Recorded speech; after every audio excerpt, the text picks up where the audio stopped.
Hello everyone, আসসালামু আলাইকুম। আশা করছি সবাই ভালো আছেন। আজকের ভিডিওতে শেয়ার করতে চলেছি পাকিস্তানি বিফ কড়াহি। আশা করছি ভিডিওটি ভালো লাগবে। আমি খুব সহজভাবে দেখানোর চেষ্টা করেছি। প্রথমে আমি এখানে 1 কেজি মাংস এলাচ, দারচিনি আর লবণ দিয়ে সেদ্ধ করে নিব। তবে পাকিস্তানি স্টাইলে মাংসটা করতে গেলে কিন্তু আপনারা চাইলে প্রথমেই মাংসটা তেলে ভেজে নিতে পারবেন কাঁচা অবস্থায়, কিন্তু আমার কাছে মনে হয়েছে সেদ্ধ করে নিলে এটা বেশি ভালো লাগবে। তো আমার মাংসটা কিছুক্ষণ রান্না করার পর সেদ্ধ হয়ে গিয়েছিল। এখন একটা ফ্রাই প্যানে তেল দিয়ে আমি মাংসটা একটু ভাজা ভাজা করে নিচ্ছি। এমনভাবে ভাজতে হবে যাতে একটু হালকা লেগে যায়। আর এদিকে আমি 2টা টমেটো আগে থেকে সেদ্ধ করে নিয়েছি। আর এখন আমি একটা মশলা রেডি করে নেব। মশলার মধ্যে আছে শাহজিরা, ধনে আর মরিচ আর কিছুটা বাদাম, আর সেই সাথে আমি দিয়ে দিচ্ছি টমেটো। আমি কিন্তু আজকের এই রান্নাতে কোনো রকম টক দই বা দুধ ব্যবহার করব না। এই মশলাটাই ম্যাজিকের মতন কাজ করবে।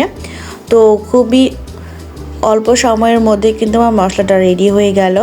আর এদিকে ভাজা মাংসের উপরে আমি প্রায় 1 কাপ মতন পেঁয়াজ দিয়েছি। আর পেঁয়াজ থেকে যেহেতু একটু এক্সট্রা পানি আসবে, আর এটাতেই খুব ভালো করে মাংসটা কষানো হয়ে যাবে। তারপরে দিয়ে দিচ্ছি লবণ আর আদা আর রসুনের পেস্ট।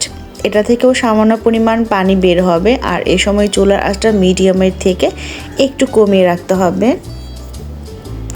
সবগুলো উপকরণ একসাথে করে তেলের মধ্যে আমি হালকা করে ভেজে নেব। তো ভাজা নেওয়া হয়ে গেছে। এখন আমার রেডি করা মশলাটা আমি অ্যাড করে দিচ্ছি। এটা দিয়েও খুব ভালো করে কষিয়ে নিতে হবে। মূলত এই রান্নাটা করার সময় খুবই ভালো করে কষিয়ে নিতে হয় আর অনবরত নাড়তে হয়। এখন দিয়ে দিচ্ছি হলুদ, মরিচ আর জিরা গুঁড়া।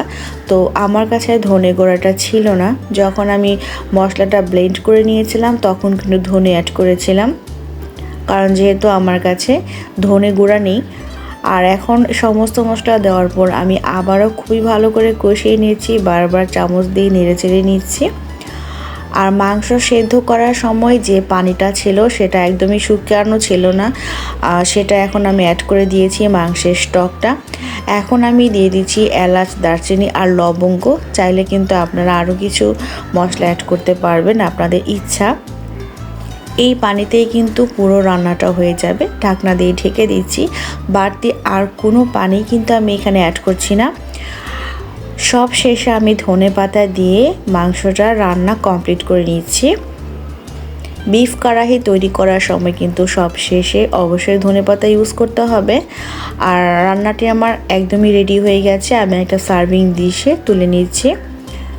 তো আজকের রান্নাটি অবশ্যই আপনাদের কাছে ভালো লেগেছে, আর ভালো লাগলে অবশ্যই লাইক কমেন্ট করবেন এবং আমার চ্যানেলটি সাবস্ক্রাইব করে আমার পাশে থাকবেন। তাহলে আজকে এখানেই বিদায় নিচ্ছি। আল্লাহ হাফেজ।